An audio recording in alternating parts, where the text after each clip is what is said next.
What's going on? What's going on? What's going on? What's going on, world? This is Chief Kalanago Flying Eagle, and we are here with another build. Let me make sure I have audio on YouTube and Facebook. This is Chief. All right. We good on YouTube. Let me make sure we good on Facebook. Give me 1 second.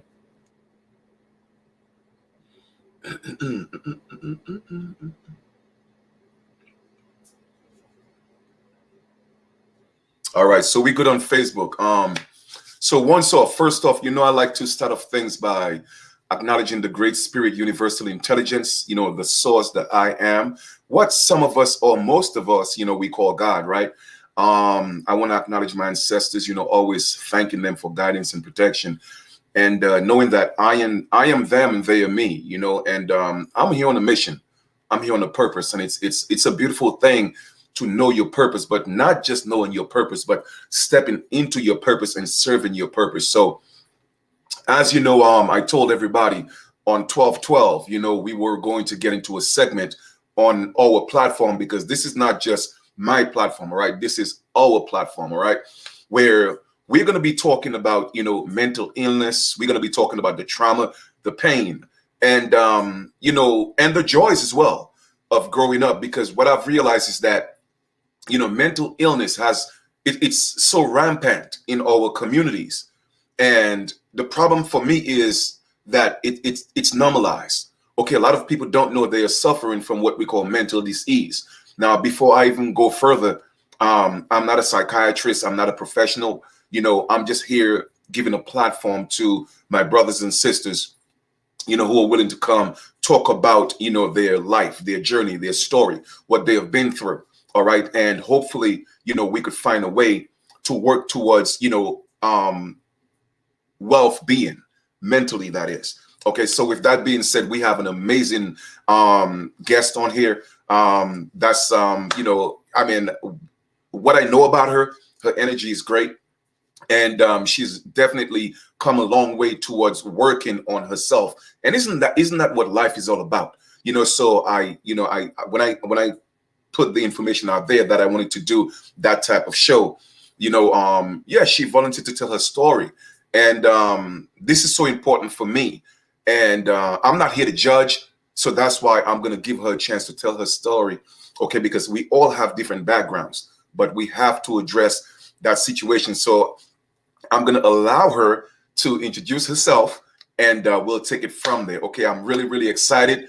And guys, do me a favor, share this link to as many people as possible, because we definitely have to start, that journey towards well-being, mentally, physically, emotionally, and spiritually. So with that being said, I'm about to bring her in. Yes, I could tell you her name, but I'll let her do the honors of introducing herself, because I'm really, truly honored to have an empress, you know what I'm saying, on the platform telling her story. So with that being said, I'm going to bring her into the live, and here we go. Welcome, Hello. welcome. Greetings. How you doing, Empress? I'm doing well. I am Okay, doing well, well. I beautiful, want to say beautiful. greetings to everyone. Yes, My indeed. name Do is me a Malka. favor. Introduce yourself, please. Yeah, my name is Malka. Um, I'm going to be the one sharing my story with everyone in hopes that it will bring us all together to be able to share our stories and our traumas so that we can heal from a lot of the mental abuse that we have been subjected to over the years. I appreciate that. Do you mind telling everybody, if it's okay, telling everybody what part of the country that you're calling from, and what's the weather like right now? Oh my gosh, I'm calling from Arkansas. Okay. And it's clear blue skies, Mhm. looking through the window, but it's cold. Oh, It's it's cold. Okay. yeah, I think it's All right. like 33 degrees, which Oh, to some wow. people they'll probably say, well, that's not really cold, but Mm. I was born and raised in California, so I love the warm weather of Okay. it all. I'm a tropical sister, so All I'm getting right. used to this. Okay. All right. Cool. Well, I'm in New York. Yesterday it was up in the 60s, but today kind of dropped down to a little over 40. So it's decent outside, and tomorrow it's supposed to get crazy. You know what I mean? So Oh I wow. can't wait till we could just all go into, the islands, man, and just be on the beach, you know what I mean, enjoying life. But anyway, this is not what this is about today. But and I'm really honored once again that you came on to really share your story. So the first thing I'm gonna ask you is, you know, in terms of your memories of childhood, right? How far back can you go back to, to picture yourself as a child? How far back can you go? And what was that like? You know what I mean? Um, well, honestly, I can go back to the very moment that I was conceived between my parents. Oh wow. Um, I could see that. So when you say how far back can I go, I can go back pretty far, even beyond that, to see the conception time period of my parents. Okay. And that's just something that I've been able to do through my transition of healing and really tapping into myself. Hmm. If you're talking about the physical form of childhood, the earliest memory I have, I had to be about 1 or 2 years old. Okay. So, oh, that's good. That's good that you have that, recollection. So, growing up, so you said you were born and raised in California. So, growing up as a child, were you the only child? Did you grow up with your mom and dad? No, I'm not an only child. My mother had 8 children. I Mm, was the 4th, okay. and, my father, he had additional children outside of my mother once their relationship ended. I have 12 siblings altogether. Of course, that'll make me the 4th oldest, but my father was not in the household. The earliest memory I have of my father was literally my first memory that I have as of a child, which is him, my mother, my uncle, and my auntie being involved in a whole domestic violence situation. Mm, okay. So then you came from a huge family then. Yeah. Okay, that's a beautiful thing. So now, but once again, again, like I said, this is going to be your story and you telling your story because what we're addressing today, like, we're addressing the whole, mental illness, right? So for many people, that could mean different things, right? But from Yes. your own perspective, all right, before we even get into your childhood and what you experienced, what do you think? Okay, or what's your own definition of mental illness? Mental illness. Well, being a person who suffers from mental illness, um, I don't see it in the eyes that other people see it in. I just see myself as being normal. You Mm, know, there's no illness, there's no sickness, there's nothing. I have normal human emotions. I'm capable of learning and growing and adapting just like everyone else. So the stipulations that's put on a person like myself that has mental illness, it's hard for me to even comprehend what it is that people are actually saying that this sickness is that I have because it's not something that's comprehensible to me, seeing that I was born with it. okay. All right. So, all right, cool. So let us go into um your earliest childhood in terms of happy moments. Like, can you go back and at least tell us, were there any moments in your childhood, right, where before you went through all the traumas in your childhood at one point where you felt you were happy as a child? Can you go back to that and tell us exactly what are some of those moments? Ooh, um, I don't remember a lot of happy childhood moments. They're all linked Mm, to something that was not so happy. I mean, I have memories of playing, you know, in the backyard with insects and bugs in the dirt, which I loved to do as a child. right, right. I remember being in my room, coloring, playing with toys and such. But to just link this fairy tale image of what childhood was for me, Mhm. I don't really pick up on that. Oh, okay. Wow, wow. Okay. So with that being said, is it safe to say that, there were more painful memories opposed to, what we call happy or joyful ones? Absolutely. Okay. All right. So tell us a little about that. And of course, we know that, you know, a lot of that stem from, abusive situations. Now, were the situations just verbal abuse, physical abuse, sexual abuse? Tell us your story. Like, what do you want us to know, you know, about what you went through? And you could be as detailed as you want, or you could be as reserved as you want. Literally, go into that space if you may, and tell us exactly from the earliest moment, where where you started experiencing that pain, that hurt, what I'm saying, where, you felt that mistrust from whomever, and again, it's, this is about your platform today. So tell us about your story. Go ahead.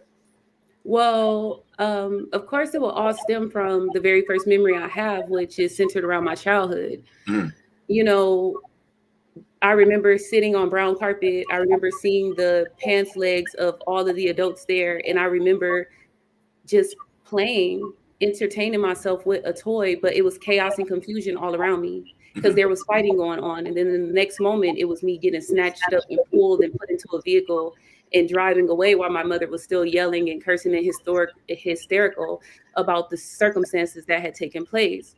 So my whole understanding of what it is that we're discussing, you have to understand this is my normal. mhm, So when I'm telling my story, one thing that I would like to convey first and foremost to everyone who's going to be listening, for each and every last one of my friends and family members that mhm, are going to come across this video, this is in absolutely no way a shot towards our family. I do mhm, not wish to bring shame upon my family or my mother, especially when I speak about the things that I experienced as a child. Your opinion is your opinion, but mhm, this is the truth and this is the fact in order to help us to heal. mhm, My mother suffered from mental illness, although she was never diagnosed. mhm, I know this because I grew up in the home with her and I experienced her personally outside of what she conveyed to other people outside of the home pertaining to her personality. mhm, Because she was never diagnosed with her condition, which I'm pretty sure that she was born with as well because of the trauma that she received from her childhood. She basically raised me in the like manner in which she was raised, in addition to other traumas that she received going on throughout her life, making bad decisions, relationship traumas, and all of the sort. mhm, So, with my mom, me seeing the domestic violence side of it early on, that became the normal. Growing up in the house with my mother, there were good days and there was bad days, but the good days would consist of us waking up and there's this whole elaborate meal cooked out. She was an amazing cook, and mhm, we're having breakfast and the table is all set out and we get to sit down and we get to eat and perhaps we can go out and play outside, later on that day because she was in a great mood. mhm. But there's other times where the dynamic of the family was not so great. Excuse me, it's kind of hard for me to get into this. It's okay. Take your time. um, there was a lot of verbal, mental, physical, and psychological abuse. There was sexual abuse that happened within our home as well, not just to myself, but to my siblings, that was expressed to me through verbal communication. Mhm, As a child, there was always insults from my mother coming. It was always that I was funny looking, I was ugly, I looked like Barbara Streisand. She made jokes about my sexual gender when I was born. mhm, And she would encourage my brothers and sisters to tease me. She told everyone that I was born a hermaphrodite. And I mean, I'm still waiting for the medical proof to bring that, but only mhm, a psychologically damaged person would say something like that to their child in mhm, order to further psychologically damage them. So it's like, you're not beautiful, you're ugly, you're funny looking. Not only that, you were born with a deformity. This is who you are. On mhm, top of that, I'm going to display physical abuse. So I'm going to put my hands on you when it came to switches, broomsticks, brushes, beating your knuckles, extension cords when you're in a bathtub full of water. It did not matter when it came to the physical abuse of it, all that transpired inside of our home. mhm, When it came to certain things that my mother would do when her friends would come over, it's like we're living off of beans and rice, which is like the bare minimum, but she would go inside the kitchen and she would cook what would be like a 5-star meal for her friends so they can all sit around and smoke weed and play dominoes, listen to rap music, and mhm, eat this food. mhm, And so it's like we watching all of these things transpire, we're growing up and we're accepting it and we're taking it in, but these are all things that we also equate to being normal. My right. mother swings when she would be angry one minute and then calm the next minute, or abusive one moment and then the next moment she has like the narcissistic traits. I'm going to abuse you, I'm going to talk about you, but then I'm going to come back in and I'm going to buy you gifts and Mhm, I'm going to nurture you, I'm going to hug you for a minute, but when you tell me that you love me, I'm never going to tell you that I love you back, mhm. because that's just not what I'm gonna do. I'm gonna say, what do you want? Okay. Because she didn't get that as a child. So these are things that were Mhm, projected upon us as children in our household. And then it was also the strict understanding of what happens inside the house stays inside the house. I don't care if Jesus Christ knocks on the front door, you better not answer and Mhm. tell him the things that's taking place inside of this house. So Mhm. it was also the intimidation factor of being afraid to speak out and say the things that were happening inside of the house. Because although I grew up with this abuse being the normal, at Mhm. some point in time in my life, when she hit me, I'm like, you know what? Enough is enough. I'm tired of this. Don't put your hands back on me again. And I started to have what was a love-hate relationship for my mother. I Mhm. loved her because she was the only person I knew, but I hated her for the way that she treated me because I did not want to be treated that way. I actually wanted more of what I saw on television, which was the make believe in my world, Mhm. because my world was the reality in which I was living, which was in this household with this mother that suffered from depression and, all of these other mental illnesses that, she wasn't medically diagnosed with, but they are definitely existing in her reality. Right.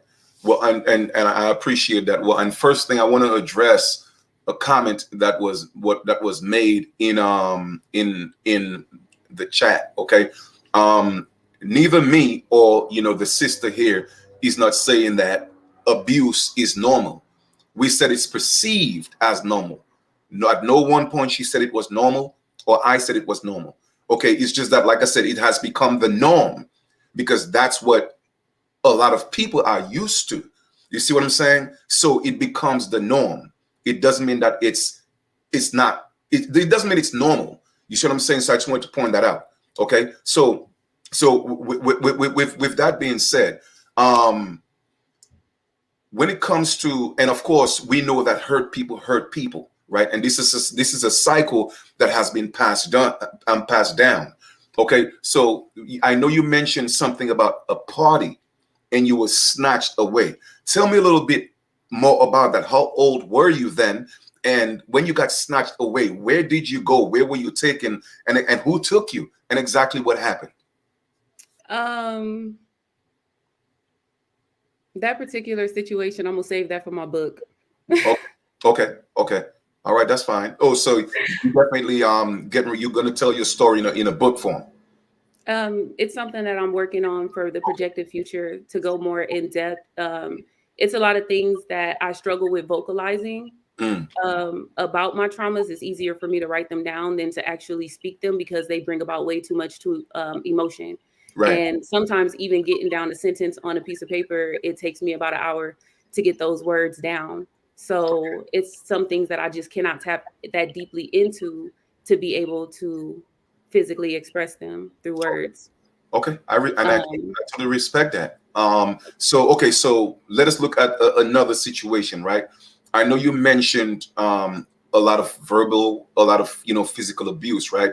Now, was that verbal and physical abuse? I know you mentioned your mom, but was there like was your father around to witness that, or what was that? Was there anybody, an elder, I mean, that you look up to, that you could have looked to in terms of a rescue, a safe haven? Like, you know what, that person did that to me. Did you have that? No, my father, he was not around. My biological father, he was not around present in my life. Like I said, the memory that I had of him was the one of which I was about one or two. Mhm. And that was when the whole disagreement, the fighting had taken place in my presence. Mhm. I reconnected with my father when I was 13 years old, just by chance. My little cousin began to go to the middle school that I was attending, and because we had the same last name, he was just like, "Wait a minute, it's not. I don't know nobody else that have that last name. We have to be related." Mhm. And so as we communicated with each other, I come to find out that that's my cousin, and he was like, "Well, I know who your dad is, and you could talk to him and everything." And I'm like, okay, Mhm. my mom is probably gonna be shocked to hear this. I never told her Mhm. this story. No one really. And so he said, okay. He ended up leaving school, and then I was walking into one of my counseling sessions. And as I was going to my counseling session, I saw this man, and he called me by my name, and I looked over and I went to him, and he was like, "Oh my gosh, like, it's good to see you." Mhm. I was 13 um, at the time. Literally, it was like a week or two before my middle school graduation that I actually met him. Mhm. My stepfather was in the home with me. I have really good memories with him. Um, he cooked pancakes in the morning and he gave me baths and all this other stuff. And he never mishandled me in an inappropriate way. He actually truly saw me as his daughter, and I will always and forever embrace him and respect him for that. Hmm. He left when I was young. I'm not exactly sure the reason that he left. I just remember the moment that he left. Hmm. And it was something that was extremely emotional for me, because this is where my first scar or trauma of abandonment came in, was Hmm. when he came to tell me that he had to leave and I was not able to go with him where it was that he was going. And I didn't have that understanding. Not only the fact that biologically we were not tied to each other, and in this system, Hmm. when it comes to the law, he has no say so whatsoever over me. It didn't matter what the love or anything was. So I had him, and then the second male figure that I had in my life at the time, I'm sorry, when he left, I didn't have a close relationship with him. So I wasn't able to discuss with him the things that I was going through as I continued to grow up. By that time, I had a stepfather in the house, and that's when sexual abuse came into play. Okay. So let us touch on the sexual abuse. Okay. Hmm. And, if it's okay, at what's the earliest age, did you encounter that sexual abuse? And if you don't mind telling us a little bit about that, and if it's okay, who was that individual? He was my stepfather. Mm.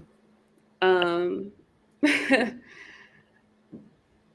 I wonder if people want me to drop names. I ain't trying to get them stoned in the street. Well, no, you don't have to drop the name of the person per se, but you said it was your stepfather. And at Hmm. what age It did was that it was happen? my stepfather. People, I believe my family might be familiar with who he is. My siblings for sure know who this person is. Mm. His initials is KW. Mhm. But yeah, he was my stepfather. The earliest memory that I have of sexual abuse, when it comes down to the age, I had to be about 7 or 8. I recall that I was in the third grade Mhm. when the sexual abuse started with my stepfather. Wow. So was it a thing where, okay, so let's just paint a picture. Okay. Nobody's around, you're in your room playing. Did he walk in? No, it was nighttime. Okay. Uh, The very first time he came to visit me, it was at night. I was laying in my bed asleep. My sister would sleep next to me because we would sometimes sleep in a bed together. And I just remember feeling someone touching me, and it like woke me up, but I didn't react. I just laid there like, okay, if I just lay here and I be still, then uh, it'll stop, it'll go away. But uh, it didn't, and it became more frequent. And so at some point, it's like, okay, I'm up and I'm awake, uh, and this is what's happening, and this is what's transpiring. Um, and so it went from him touching me to me being awakened, to where it's like, okay, now I want you to touch me. oh, So if my mom would leave and go to the store, mm, he would do things like put my siblings on punishment, everybody go in their room and close the door, and then he'll come get me so that I can go in the room with him. And then he would do such things like masturbate in front of me. mm, So it's like in at a young age, I knew what, semen and ejaculation from a male looked like. And I'm like in the third grade. And so he would also have it to where he's like, okay, at night we'll tell scary stories. So mm, come on, all the kids come into the room. We're going to tell scary stories. And I would try to sit on the other side of the room, and he'll be like, oh no, you come sit next to me, because he would want me to give him a hand job under the cover while he's telling scary stories to my brothers and sisters inside of the room. And this stuff is like transpiring. wow. So, finally, I got to the place to where I told my older sister, Mhm. and my older sister, she was only a few years older than me, and I was telling her like these things that started to take place and started to happen, and she was like, okay, we're gonna go talk to mommy. Mhm. So went to my mom and told my mom, and she just completely disregarded it, just did not believe me whatsoever, Mhm. called me a liar, was like, most of the time what most parents do, I guess, when they're in denial. Mhm. It was just like, why would he be touching on you and he have me? I'm right here with him and everything. So he continued to stay in the home for a little while, and then a short period after that, or sometime after that, he ended up leaving. Mm. Wow. So so that happened, you said, like about in the third grade. And then Yeah, even while there was children around, he was doing it and nobody no really noticed anything. And so you had to endure that. yeah. Okay. Yeah, And had to then endure that and kind of grow up and never really know, like, when I was going to be selected. Mm-hmm. When I say selected, I mean like I could just be in my room playing and it's like, oh, come here really quick. And I was exposed to a lot at a young age. So, not only did I have to watch him do these certain things, but I would also be exposed to watching porn at a young age because these are the things that he would turn on to the television when we were in the room. And I remember when he laid me on the bed one time and he stood over me and I'm like, oh my God, he's about to penetrate me. Mm-hmm. And I started crying. And he was like, why are you crying? And as a young girl, it wasn't the fact that he was about to violate me. The only thing I can think of was, oh my God, I don't want to have a baby. And he's like, what? Mm-hmm. And I'm like, I don't want to have a baby. And he's like, no, you won't have a baby. Like, it's okay. And he went further to go ahead and give himself his own pleasure by hand. And when he ejaculated, he was like, this is how women get pregnant. I would have to leave this inside of you in order to, get you pregnant and everything. And so it's like I grew up already ahead of my time Mm-hmm. compared to most of my peers at 7 and 8 years old. Okay, so wow, and I'm sorry you had to you had to deal with that. So at that time, when you told your mom, your sister told your mom, she didn't believe. Okay, so how did he end up leaving the house? Like, how what happened to make him go away finally? I honestly don't remember. Okay. I honestly don't remember. I have a good memory as well as a scarring memory. I Mm, remember things. You would say, well, how do you remember when you were conceived? How do you remember when you were one, but you don't remember how this man left? It's mm. almost as if certain parts of my memory have literally been erased because of the amount of trauma that I have received throughout the course of my life. Oh, okay. All right. So that was just one incident with that, which is way too much or way too many. Mhm. So was that or him? Was it the only experience that you had when it came to sexual abuse by an elder individual or anybody else on the whole? No, some of my mom's friends, they also molested me as a child. Like when I was sleeping and everything, they were, pretty much adults. I started to get older at this time. So I experienced other forms of touching from older men and such. I've even experienced being raped. That Mm, happened to me pretty much as a young adult. And that was by someone that I trusted. That was a boyfriend that I had that actually drugged me and raped me. mm. Wow. And with that experience, did you report that to the police? Did you tell anybody you could have turned to? No, I told my journal. I Mm, didn't tell anyone. Growing up the way that I did, I experienced a lot of not being believed for things that I was saying. It's almost as if I was deemed a liar. mhm, So that actually put me in a place to where I wasn't willing to come forth and speak about a lot of the things that I had experienced even as an adult. I mhm. would somewhat just take the abuse and just push it to the side and say, okay, I'm going to handle this. I'm going to move forward. I'm going to get back to my sense of normal before, I represent myself to people. Mm. Okay, I apologize. I have to close the door. There's No problem. some noise out there. All right. So, once again, man, I'm totally, I'm sorry for, what you really went through, It's because, all good. yeah, because a lot of times, it happens to so many people. And I just find it like, okay, well, if a child is coming to a parent to say, hey, this is what I'm experiencing, like, why wouldn't the parent, believe the child? Do you have any idea why your mom didn't believe you at all? Um, it could have been hurt, it could have been denial, it could have been embarrassment, it could have been shame, it Mm, could have been any number of reasons. I don't believe that my mom wanted someone around me who she knew would just intentionally hurt me because that's not who she is as a person. I mm, don't personally believe that. mhm, I think it was just a matter of circumstances where she ended up putting herself in this situation. And mhm. then it's like, oh my God, I'm in this situation. How do I go about handling it? And for her to admit that what I was saying is true also would have to be her admitting and accepting her failure in decision making. Right, right, right. Okay. So you talk about some of the sexual abuse that you went through. You talk Hmm. about the relationship that you was in with your boyfriend at that time.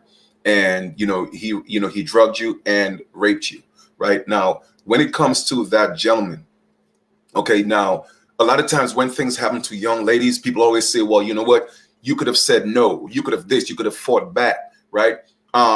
Me personally, that is not an excuse for somebody to violate you, period, right?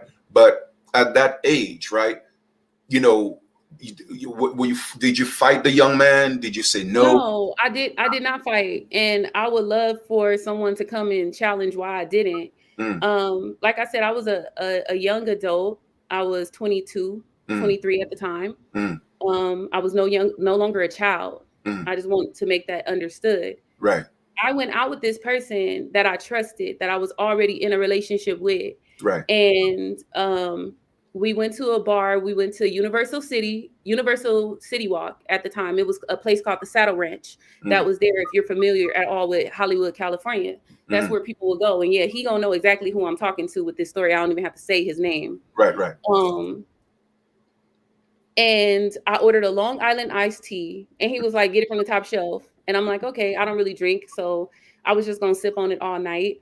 Right. Um, I wasn't even halfway through this drink, and he was like, "Come on, let's go." And I'm like, "We ain't rolled the bull, we ain't did nothing." Like, okay, but he like, "Yeah, just come on, let's go." So we go back to the car. I remember getting inside the car, and I just remember like, "Oh my God, it's kind of hot." I rolled down the window. I kind of hugged my head out the window while Mm, he was driving, and he's like, "Get back in the car." And I'm like, "Okay." And I remember us driving. I'm in the car. It's music playing. I'm feeling the vibe. I get to the house. I remember opening up the door to the house, walking in. mm, And then I remember waking up in the middle of the night, like, "Oh my God, why is the room spinning?" mm, And he's like, "Lay down and go back to sleep." And I did. I laid down and I went back to sleep. And then I woke up the next morning and I'm like, "What happened? Like, my body is sore. mm, Things is hurting where they should not be hurting. What happened?" And the mm, only response he could say was, "I didn't do anything that you didn't want me to do." And mm, I'm like, well, what did you want me to do? And right. why don't I remember what happened? I didn't drink that whole drink. I'm not an alcoholic. I don't even drink. So for a person to say, "How do you not fight back?" Have you ever been drugged before?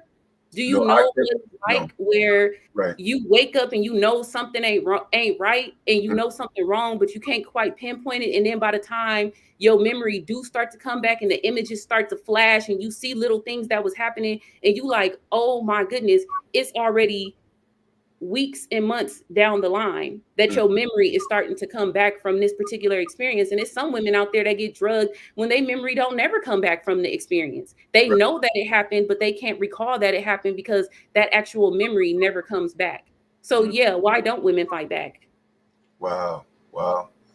Yeah, well, you know what? I personally, I cannot even say anything about that because I don't know what it feels like. I've never been through anything like this. So once again, I mean, I first off, let me just say, you know what? I commend you.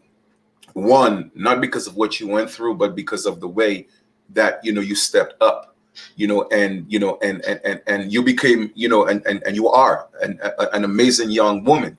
What I mean, so that's a Thank you. beautiful thing because a lot of times people don't get to bounce back from that. And I'm not saying that you have bounced back, but you seem like somebody would see you and just not know all these things really happen, and they Right. say you never know anybody's story unless you're actually walking in their shoes. You feel me? So Correct. let us go back a little more. I know you mentioned some physical abuse. So you spoke about the sexual abuse, you spoke about the violation, but there was some physical abuse. Now I know some of that stemmed from your mom, right? Now we always hear comedians or just people in general always make a joke between so-called white people, and I'm saying so-called, right? So-called white people and so-called black people, like they would put their children on timeout. But with us, it's a whole different situation. They would find anything that they find to whoop our butts and think that's normal. Now, do you think, in your own opinion, do you think, beating children, which is so-called a so-called black thing, which I don't think it is. Do you think that's a normal thing, or is that something that we shouldn't do? Do you think like there's a thin line, or it could be used to switch sometimes, but not do it to a certain degree? I've never used a switch on my children, nor do Okay. I intend on using a switch on my children. Right. I don't agree with the way of growing up myself, with the way that I was treated and the way I was disciplined. So quite naturally, I wouldn't see that as something that's normal, nor do I see that as something that should be accepted. I Mm. feel like that's something that has been taught Right. to us to Mhm. continue to convey down to our children in order to keep us mentally entrapped and controlled. Mm. So no, I don't agree with that method of discipline. Anybody who does, that's their own particular opinion. I just do not particularly think so. Disciplining your children should come in many different forms, and Mm. loving should be one of those forms as well. Sometimes your child only needs a brief moment to go sit down and think about something while the parent come in and redirect the direction in which their child is going in by other means, Mm. whether it's through communication through words, or that you're visually showing them an example, or you're walking them through something step by step and Mm. helping them to understand the pros and cons of every single decision that they make. It's not always about hit and how deep and how hard you can hit. Right. Because for myself, although I experienced that form of discipline, it didn't do anything but make me harder and a little bit smarter, because now I'm going to learn a more cunning way to go about doing something so I don't get caught, because I know that the only avenue of discipline that I'm going to receive is Mhm. to be hit. Okay. Well, and you know what? That was you articulate that very well. Because we always think, again, that is the norm. Even in biblical terms, it's like something to the extent of do not spare the rod and spoil the child. So that means Right. yeah, Spare exactly. the rod, spoil the You're child. being taught Yeah. exactly to, even from a biblical perspective, that it's okay to whoop the child. Now, talking about that, for me personally, and I'm not gonna make it my story, but let me just kind of compare a little bit, right? When I was growing up, I didn't have a problem. I knew my parents loved me, right? But it wasn't verbalized. Okay, we always assumed that our parents loved us because of the things they did. Okay, you know what? I provide a roof, I send you to school, I give you food. So, of course, I love you. Now, for me, I've always heard my parents tell other people, "Oh, I love my children." Or situations where if I'm not doing good in school, my mom would say, "Well, you know what? You got to do this because I love you." You know what I mean? But it wasn't a thing that was always said in the home, even if I knew, okay, that my parents love me. And when I got older, I wanted to change the dynamics of that. So I started telling my parents, particularly my mom, that I loved it. I remember the first time I told my mom that, it was kind of like a culture shock, because she wasn't used to that. It was always assumed. So, but now we say it all the time, and it's now that's become normal, but it wasn't that way. It wasn't Mhm. expressed verbally, but we had to assume. So, in your situation, did you grow up where you ever, hear your mom tell you that I love you? And did you experience any type of emotion, from anybody in your family when it comes to that? Not that I can say so. What my mom, I remember getting sick as a child and her taking care of me and nursing me in that particular way. But when it came to her expressing verbally that she loved me, that's not something that she did until just maybe about a year or two ago, when I told her that I loved her and she told me that she loved me too. Hmm. As a child, no, I would go to my mom and I would say things like, "I love you." And she would just be like, what do you want? And that was the typical or the normal response. It was never anything more than that. It was always that I was using that word or that behavior to try to persuade her or manipulate her into doing something. So it's almost as if she equated love with some form of manipulation. Okay. Now, so you've been through all this, as a young child, right? At any point in your life, did you seek any type of what they may deem as, therapy? Have you spoken to somebody where there was, Ugh. yeah, at all? Um, so at the age of 11, I ended up going into the foster care system. Hmm. That's a whole nother topic. Hmm. um, when I went into the foster care system, they started allowing me the opportunity to go to counseling and go to therapy in order to seek to get help for my condition, my unknown condition, Hmm. unbeknown to me. Hmm.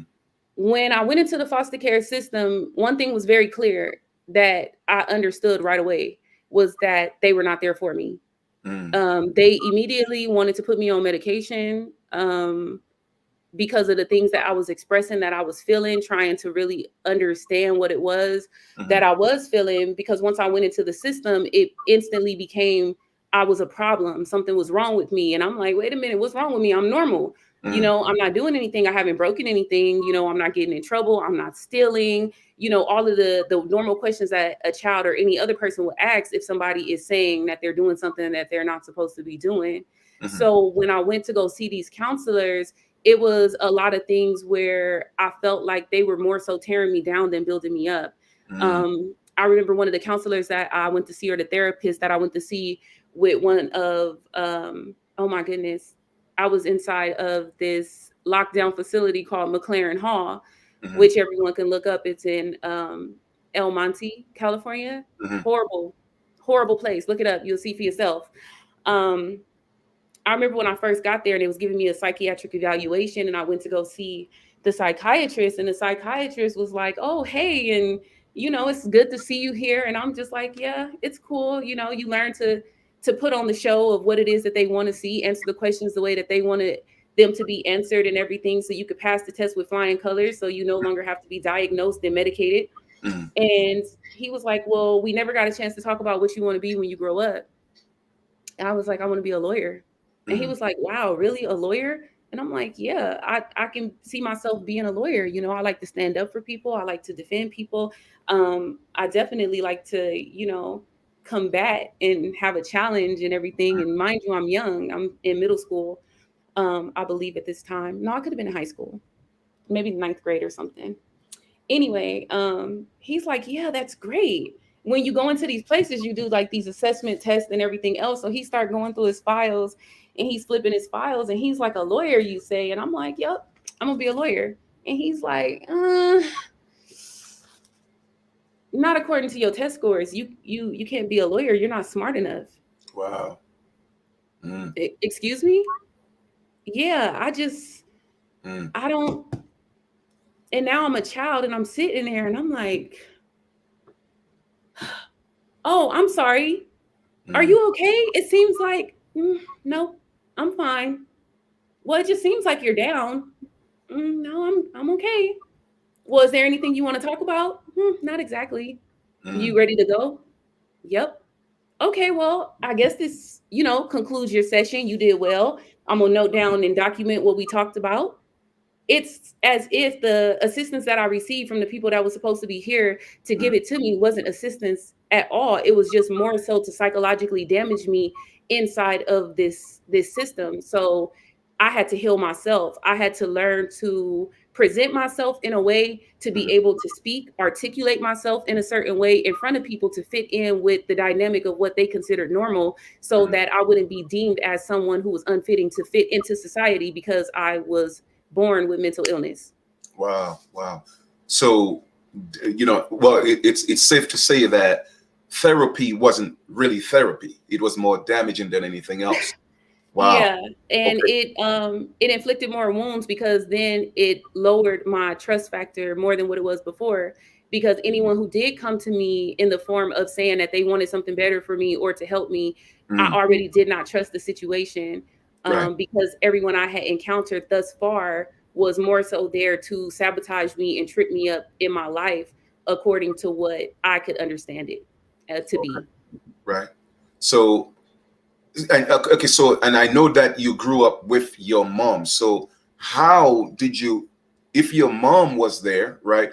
How did you end up in the foster care? And how many times have you been in the foster care? And can you give me a little bit about that experience in terms, because normally when a foster parent, again, my opinion of what a foster parent is, should be the sort of like the savior, so to speak, from the situation So that to you were in, speak. right? So Yeah. did you end up, was that foster care or the foster home or the ones you were put in, did it happen to be that savior that you needed, or what happened? Give us some examples of some of the things that you experienced in foster care. Well, To go back and answer your question, me and my sister, my oldest sister, we ended up being removed from my mom's house. I was 11, she was 12 at the time that it happened. We actually ended up leaving on our own to get away because we were tired of all the abuse that had been taking place. Like I said, it was just one of these things inside of the home where, you wake up one morning and it could be 3, 4 o'clock in the morning, and she has these enormous speakers and she just starts blasting this music. And depending on the type of music it is, you already know Mm, what type of morning it's going to be. So it's like the music come on. As soon as the music come on, you just step out of bed. You don't even fully have your eyes open, and you just start washing walls and cleaning everything because she suffered from like OCD. mm, Anyone who knows my mom ever been to her home is like immaculate. You can wipe the floor with a white glove. You ain't gonna pick up no dust because she just like everything has to be clean. And that was something that she was actually commended for, having 8 children, mm, 7 at the time, living in the home, and it was just always so clean. So because of all of that, just you stand around, you're not doing nothing, you cleaning from sun up to sundown, you can't eat until the house is clean. mm, The house might not get cleaned until later on that night. So if she's not cooking dinner because it's spring cleaning in the middle of the winter, or it's spring cleaning in the middle of the summer, it was spring cleaning anytime she woke up and turned on that music. mm, And you don't do things to a certain performance, you go clean the bathroom, she go behind you, it's a piece of lint or hair or something in the sink, and now I'm gonna beat your knuckles with the brush until you can't move your hands because they're limp, because you just, mm, so I remember me and my sister, we was like, we want to go to the park. Asked our mom to go to the park. We went to the park and everything. And we said we was going to the library to go read. We really went to go hang out with some friends because we were completely isolated and sheltered as well. We wasn't allowed to have friends, socialization, phone calls to the house from friends, hanging out with friends. All of mm, that stuff was just no. It was a no. Not at all. Don't have your friends come to my house. Have somebody show up and I'm gonna tear you up when they leave. mm, Um, so we went there, we started hanging out with our friends. We ended up letting time go by too far along. And so I was just like, I don't want to go back. And my sister was like, I don't either. And then we was like, well, what we gonna do? And then mm, she was like, I don't know. I was like, well, I'm going to the police station. I'm telling them I don't want to go back. So mm, that's exactly what we did. We ended up telling them that we didn't want to go back, but we wasn't in a place to where we wanted to disclose all of the things that was happening to us inside of our mom's home, because we didn't want her to get in trouble and we didn't want to bring shame upon her anymore. We just no longer wanted to be a part of that reality. right. So they ended up putting us into the foster care system Mm, because of that. And so that's how I ended up in the foster care system when I was 11. mm, And we got into the foster care system. And then that's when all of the medication and stuff started happening and everything, because my mom, she never put us on any sort of medication, although she did do other things to, well, that I personally believe to help us mm. to, have a sense of a normal life, but she never did that. So it was a lot of back and forth. I'm sorry, what was the other question that you asked pertaining to me Uh, going to the system? yeah, I was just asking, what was the experience like? Did you, whoever you lived with, okay? I mean, obviously the system picked a home, okay? What was the experience like? I mean, was there trust in the home? Did you experience any form of abuse that No, you had experienced before? no. The very first night we ended up going to, it's like what they call an emergency housing. Hmm. So we went there that first night, and then after that we ended up going to a different foster home where we stayed. Well, a lot of what I experienced being inside of the foster homes was that a lot of these foster parents, they were just in it for the money. Mm, So it's like you get there and they already have children of their own, so it's already favoritism being shown inside of the dynamic in in the family, mhm. where it's like they don't really want their child around you, but you're there. Right. So it's like, okay, you stay here, but we're going to keep everything separate. And then it's like, okay, you've been in this home, you've been here 3 months or whatever, and you see the biological children inside of this home, and they're a part of the baseball team, basketball team, they're doing gymnastics, and then you go and you're like, oh, I want to do that too. And it's like, oh, you can't do that because you're a paycheck, you're an income for them to be able to do those things for their children, so Mm, they can't invest that back into you. Now, I'm not saying that all foster homes and families are like this. I'm only speaking on my own personal experience, what I experienced from the homes that mhm, I was in. So I do not want to offend nobody with Mm-hmm. what I'm saying, because there could very well be good foster parents out there, but the ones that I experienced, Mm-hmm. it was just more so for the money and the paycheck. It wasn't really too much of a structure or a guideline. I actually got sent to my first mental institution because of a foster parent that I was living in a home with. Mm. Wow. So at one, so you went through all this, right? At what Mm. point in your life, at what age did you realize something isn't right? Okay, I got to do something different. I got to do better because now you have children of your own. Okay, so at what point did you realize now I have to do something different? And did your experience want you to become a better parent, or did you take that experience and bring it into you being a mother and having your children go through the same experience? Well, first thing for sure is when I decided that I was going to become a parent, I told myself flat out that I would not be like my mother. Mm, Period. I was like, I'm not going to be like my mother. I'm going to be better than her. Um, that was probably something that I should not have said, because I have made many mistakes and errors to where I have walked in the footsteps of my mother, even when it came to my anger and the way that I chose to discipline my children or even speak to them at times. mm, And so that was something that was extremely hard for me, because that's not something that I ever wanted them to experience. I wanted them to be able to experience what I didn't experience as a child, but what I had a longing to mm, experience as a child. And so I basically use my traumas and the things that I go through mm, to look at them from a different perspective as to what I did not want to turn out in my family, especially when it came to me being a mother and being a parent. I didn't want my children to have to suffer the same way that I suffered from my experiences. mm. Okay, and that's cool. So, with your children, do they know what you've been through? Do they know that, or would they be just hearing that for the first time? My children, they know that I was in foster care. They don't know the depths of what I went through when I was in foster care. As far as me being medicated, is something that I really just started opening up to. Is something that I really just started to gain acceptance of. Mm, It's one of those things where I experienced it in life, and I kind of turned a blind eye and a blind shoulder to it because I no longer wanted to live within those memories. mm, And so I kept my children as far away from that as I possibly could. When I was raising them, it's just like I tried to build a foundation that I didn't have, so that they can be elevated from a place that I was not, and able to reach higher levels and heights that I wasn't able to obtain because of the obstacles I had to go through in my own life. mm. Okay, well, I salute you for that. And so at this point, at this juncture in your life, right? What are you doing, right now? I know you've been through your experiences, and a lot of it is, self-healing, right? What are you doing at this point right now to not necessarily forget, all right, but to bring yourself to a place where you say, okay, you know what?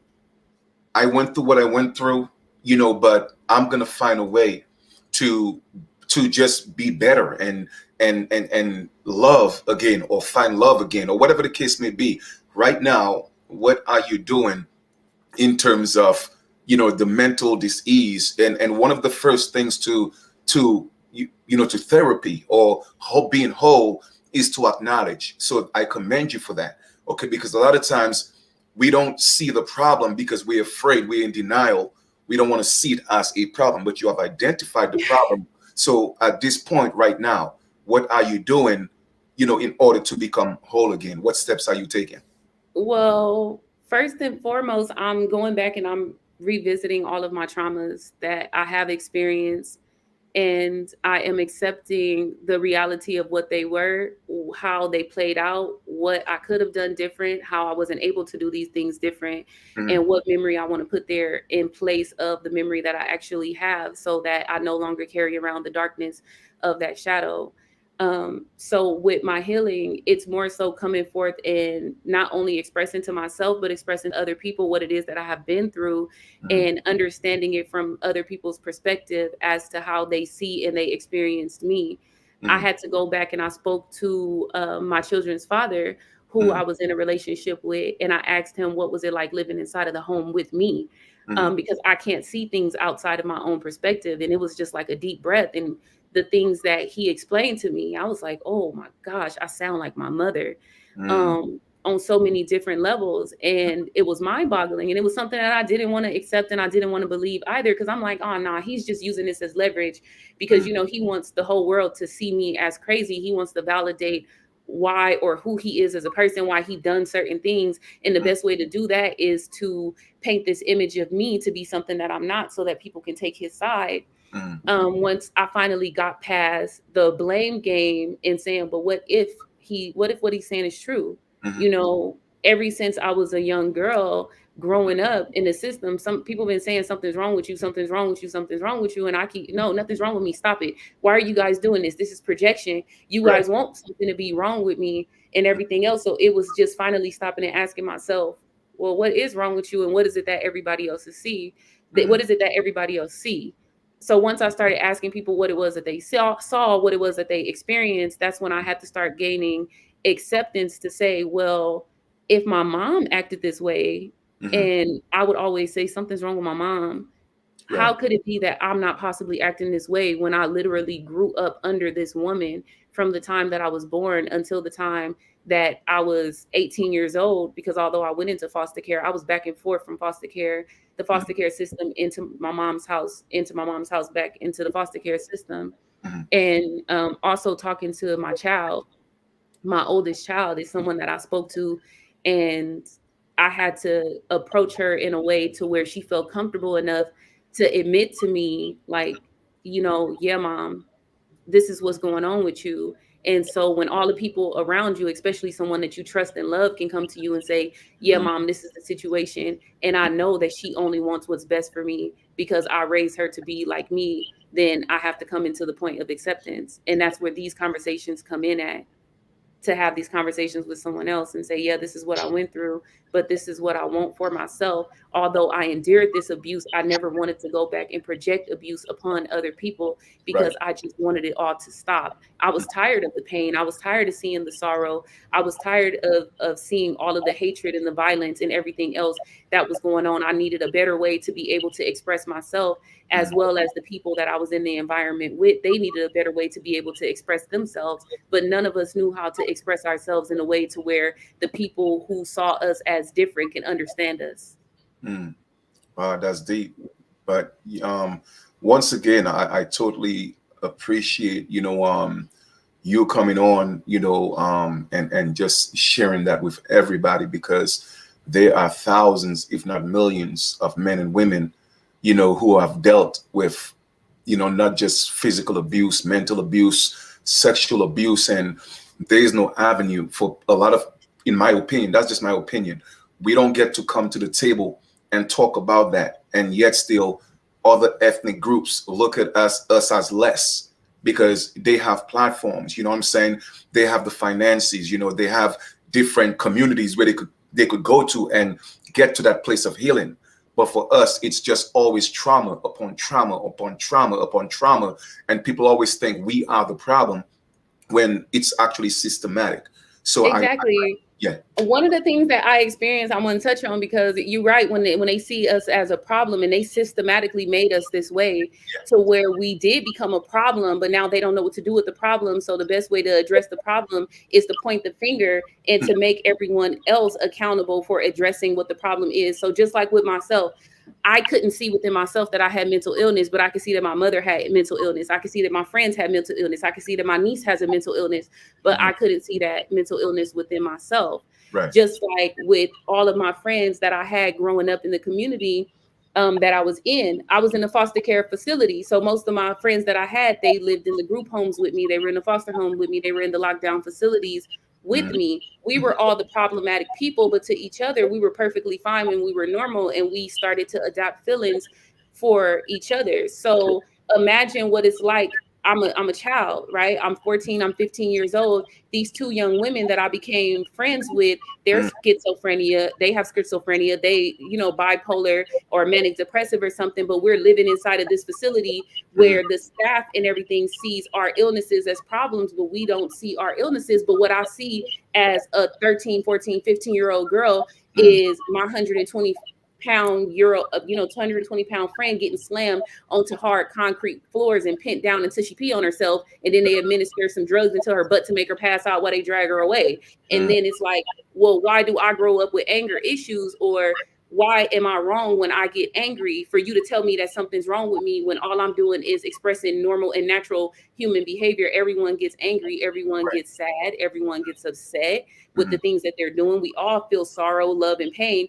I'm mm, expressing all of these same natural emotions that I see not only other humans convey, but animals as well. But when I do it, I'm wrong. right. And I'm seen as wrong. And the people around me is seen as wrong. So why isn't anyone teaching us how this is right? And Mm, even further than that, how did this abuse even come into our family dynamics in the first place for us to feel that this is the way that we're supposed to treat, raise, love, and nurture and raise each other up? mhm. That's the real question that's at hand, Yeah. not so much all of the others. The problem is here. We already know that, but the solution to the problem is ultimately what we need to find, because we didn't create this problem. It was handed to us. My mom Yes. beat me because her mom beat her, because her mother beat her, but her mother was a slave. Right. Right. Right. Behavioral patterns that was Mhm, taught to us, and mhm. they just passed down from generation to generation because we never broke the psychological curse that was given to us within those chains. Right. And yeah, you're absolutely correct. I concur. And that's why, I made a conscious decision, to, start taking my channel, because I've done, I've taught law, legal history, how to eat. But I felt like, what, I had to take it to another place, because, it doesn't matter how much money you have. Okay, like a sister posted in the chat, mental wealth is actually wealth. You see what I'm saying? It doesn't Mhm. matter how much money you have. If you're damaged and you're traumatized, money doesn't mean anything. You see what I'm saying? Right. So I felt in my spirit that I have to start talking about that and having people come on and tell their stories. And what I would like to do eventually, with everyone who come on and tell their story, we will have a private live where we all come together and talk, because it seems like if the system is not giving us any form of remedy, so to speak, so that we could become a wholesome people. Why? Because they thrive on our people being toxic. They thrive on our people being traumatized. They thrive on our people pain and suffering, because it's all business. We have to take the responsibility and come together and find ways to make ourselves whole. So that's what I'm doing this whole thing for. You know what I It's mean? interesting that you brought up business. Yeah. Okay, so there are in the United States alone, Mm, there's more than 426,000 children that goes into the foster care system. mm, About 80% of the children that go into the foster care system, they ended up having significant mental issues. mm, 80% of them. yeah. And that's not including the trauma that we receive once we get into these facilities, because we're continuously being mistreated by these people while we in there. They Mm, abusing us sexually, mentally, spiritually, and physically mm, while we're in there. And these are our silent cries that no one hear, because as we continue to tell people these things, they tell us that we're liars. So they silence us and they take our voice away. And us little broken children grow up to be broken adults. That right. ends up in the prison system. Mm, About 95% of the children that go through the foster care system before the age of 21 end up in the prison system. mm, mm, I have family members that came out of the foster care system with me. They ended up in the prison system. And mm, then I have not only friends but family as well. They turn to prostitution, they turn to drugs, mm, they turn to a lot. I'm not going to say that a lot of people didn't make it, but a lot of my friends, they are either on the streets, they mm, ended up on drugs, they ended up prostituting their bodies. mm, Um they ended up in prison, or they ended up dead. mm. That's where most of my friends grew up, and I grew up watching this stuff happening to them at 16 and 17 years old. Most of my friends were like prostituting and going to jail or just dying off, period. And Wow. so when you look at this percentage rate, it is all about business. Everything is about business and keeping us in a mentally broken state, especially as children. If Yeah. we go through the foster care system, Mhm, 9 times out of 10, we're going to end up in the prison system mhm. or on the streets getting some other type of assistance from them because psychologically and mentally we're so far gone that we can't come back. So Right. even with me telling my story is really to strengthen and empower people. I tell people when I do go into depth, and believe me, I left a lot of my life out of this live that we're doing. Not Mhm. that I don't want to talk about it, but it's something that we can gradually go into Yeah. as we start to break down these barriers. Mm. But excuse me, I'm so sorry. One That's of the things that, I definitely want to do is I want to encourage us to come together and to know that this is pretty much the trap that they have us in. right. Well, and yes, absolutely. And so before we conclude, you know, I would like you to do two things for me, but in one. Okay, go back to that child, right? When you first started experiencing that trauma, the abuse, the pain, right? The violation of your innocence. Go back to that time, and while you're doing that, talk to a young girl at that age who's on the verge of experiencing that. What advice would you have for her? Okay. It's like basically you're talking to yourself at the same time. What advice would you have for a young girl or a young boy who's getting ready to step into a world of violence and trauma and pain and mistrust? What would you tell that child?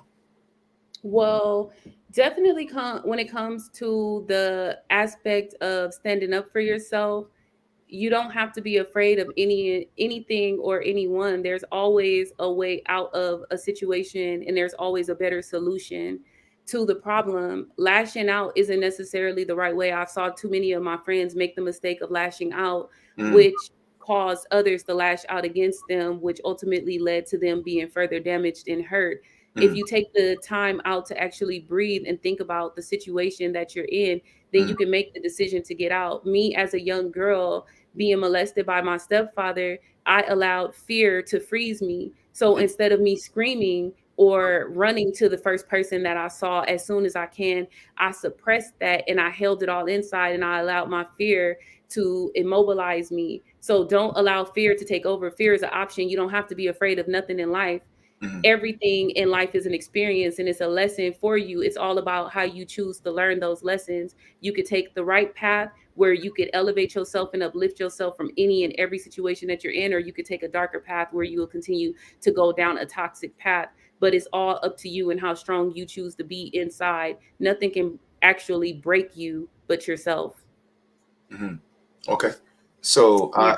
I appreciate that. I appreciate that. So do me a favor. I know you have your own channel, okay, and because you're in Yeah. a different, you're in a different place in your life right now. Tell anybody who want to hear more from you what you're doing right now, what you're all about right now. Could you tell them your channel, your YouTube channel, so they could go ahead and subscribe and check you out? Okay, my YouTube channel is Peacock Phoenix Energy. Okay. Um, I go on there and I speak about different experiences that I have with clients that I have. I do family counseling. I also do energetic healing. I do channel messages because I do have psychic abilities. Mhm. I do spiritual guidance for Okay. everyone. That's where they'll find me at. They could also go to my website, which is at peacockphoenixenergy.com, and that's how you can book a session with me or find out more about what it is that I do. My email address is also present on there. I'm currently working on a nonprofit organization that creates community building within our communities to Mhm. help people who have mental illness, as well as those who do not have mental illness, but other forms of disabilities that they will be called, whether it's being deaf, hearing, or even blind. We're Mhm. offering services for those people to come together so that we can continue to build as a community to work on all of the issues that we have together and raise up. Now, could you spell your website out? Please spell it out. Um, Peacock Phoenix Energy, it's Okay.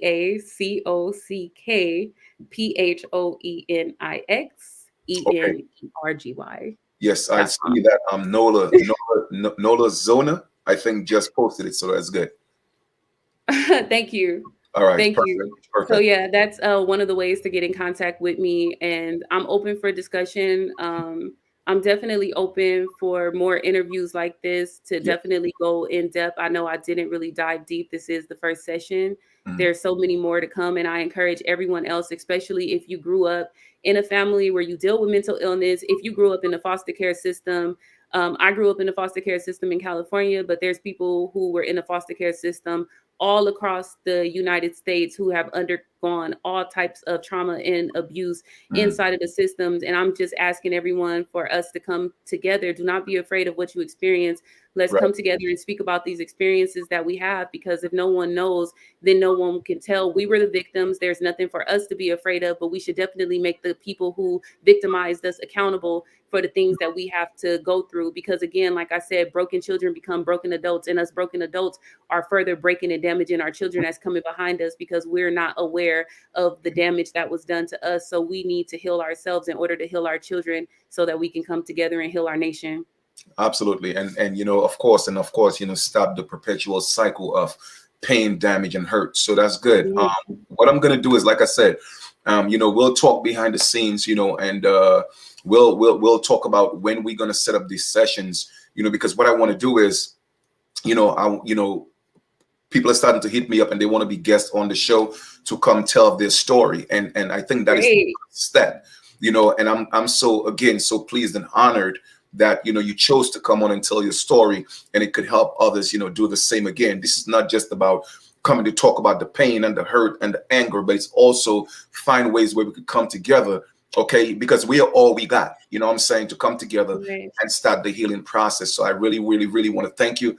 And in closing, before you get out of here, what would you like to tell the audience, anybody that's listening right now, not I necessarily was going through it, but anybody, any last words before you go? I would just definitely like to thank you, Chief Kalinago, for allowing me to come onto your platform, offering me this invitation, just so people can be aware of what this collaboration is. Mhm. I started following the Chief just briefly a couple months ago, and I was drawn to his teachings.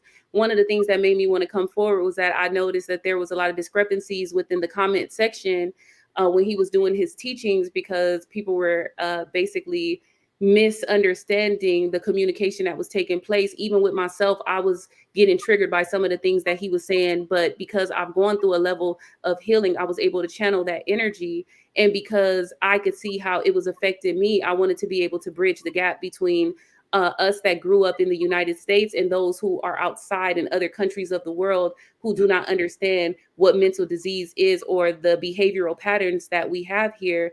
So Mhm. by coming forward and doing this, it's given us all the opportunity, because I want clarity and understanding to Mhm. go out to everyone across all of the other nations as to who we are as people here. And just because they're saying that we have a mental disease and we act a certain way, we are still able to come before you and articulate and gives ourselves to you as people that are able to function normally in society. And as far as I'm concerned, we are the majority of the people in the society, Yeah. because this stems back all the way to our great grandparents that are suffering from these same traumas that we are Right. suffering from. So Mhm. people need to understand that you cannot outcast something that rules. Right. True. Absolutely. Absolutely. Well, Empress Malka, once again, I'm honored.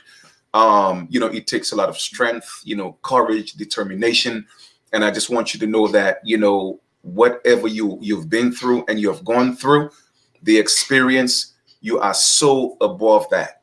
You know what I'm saying? Thank you. And I'm proud of you. You know what I mean? Thank Because you. you've become, an outstanding woman doing great things and about to do greater things. You know what I'm saying? I know there's still a lot of work to do, whether it's internal, external. But the bottom line is, I just want you to know that you're on the right path, and you're doing so much for others right now. You know what I mean? Just by stepping out and telling your story. So I look forward to working with you, building with you, and once again bridging that gap. For the people that just don't get the perspective of where we are coming from, because they have never walked in our shoes. So I want to thank you, and I'm certainly sure this may be the first, but it won't be the last that the audience will hear from you or see you, because I'm certainly sure you and I, we're going to collaborate on other other topics such as these, I'll bring you on as a guest, even when somebody's telling their story, so we could kind of like talk to them, because since you have been through it, you may have different questions that I have. You know what I'm saying? So I'll keep that line of communication open. And I want to thank you, and I'm wishing you an amazing and productive day. And just know that everything that you are right now and you are to become, that you're worth it and you deserve it, because you deserve the best. Thank you. Thank you. I appreciate it. All right. Thank you so much. I appreciate you. We'll talk to you soon. Absolutely. All right. Take care. All right. All right. So family, that was, our sister Malker, man, for me, this is deep, and I'm not even going to take away from her story to tell mine, because I never experienced anything like that. You know what I'm saying? So when her and I, we had talked, a lot of times, even people that's outside of the United States, but they are still in the Americas, right? They look at so-called black Americans, and I'm saying so-called because my brothers and sisters, we are not black, right? But they look at United States so-called black African Americans in such a bad way. You know what I'm saying? Because of what we are being taught. And I wanted to, kind of like expose, some of the stories and let them know like why a lot of people are the way they are. It was systematic, and that's the trauma that our people are dealing with. You see what I'm saying? So I wanted to open up a platform, which I'm going to do, because I'm taking my channel. All right. And I'm going to be doing a lot more of those topics. You feel me? So if anyone would like to be a guest, okay, do me a favor, please. My email is in the link in the description below the video. chiefkalanagoflyingeagle@gmail.com. chiefkalanagoflyingeagle@gmail.com. Please send me an email. Let me know you would like to be a guest. You would like to come tell your story. You know what I mean? Your trauma, your pain. Let's talk about it. You know what I mean? That will give people, more encouragement to come tell their story, because we have to put an end. We have to put an end to this trauma, this pain, this hurt, so we don't transcend it to our children, because we see what's happening because of that. And you know what? Hurt people hurt people. You feel me? So I want to give everybody a chance to come to the platform and tell your story. Doesn't matter how crazy it was, how painful it was. Let's talk about it, so we could open up the doors towards being whole again, because without that, I don't think we could move forward. And that's just my opinion. So once again, I want to thank, Empress Malka for coming on. Anybody, like I said, it doesn't matter where you're from. If you have a story that you would want to tell about your pain, your trauma, what you've been through, this platform is yours. It's not mine, it's ours. Okay. So go send me an email, chiefkalanagoflyingeagle@gmail.com. And like I said, I'm taking my channel more towards that direction. Okay. We have talked about everything else, but we haven't talked about the mental disease that a lot of us think is the norm, and it's not normal. Okay. It definitely is not normal. And we have to start loving each other again and taking care of each other. So they say you never know how much someone care unless they show you they care. That's my way of showing that I care about my people. I love my people. I want to see us do better. You feel me? And that's the direction that I'm going in. So with that being said, I want to wish you Princess, I think it says what, Taylor Rella, something like that. Or I'm just gonna say Princess Rella, if that's okay. Send me an email, okay? And then we'll set up a schedule when you would like to come on and tell your story. Okay, today was about Malka, so I want to leave it as that. Okay, and then I'll do another guest another time. Okay, so please, we could do 1, 2, or 3 a day. Who knows, right? We might take it there, but the point is, send me an email, and I'll definitely have you come on as a guest. So everyone, do me a favor, have yourself an amazing continuation, or not continuation, but have yourself an amazing duration, so to speak. And we will talk soon. Okay, Chief Kalanago, I'm out. Take care.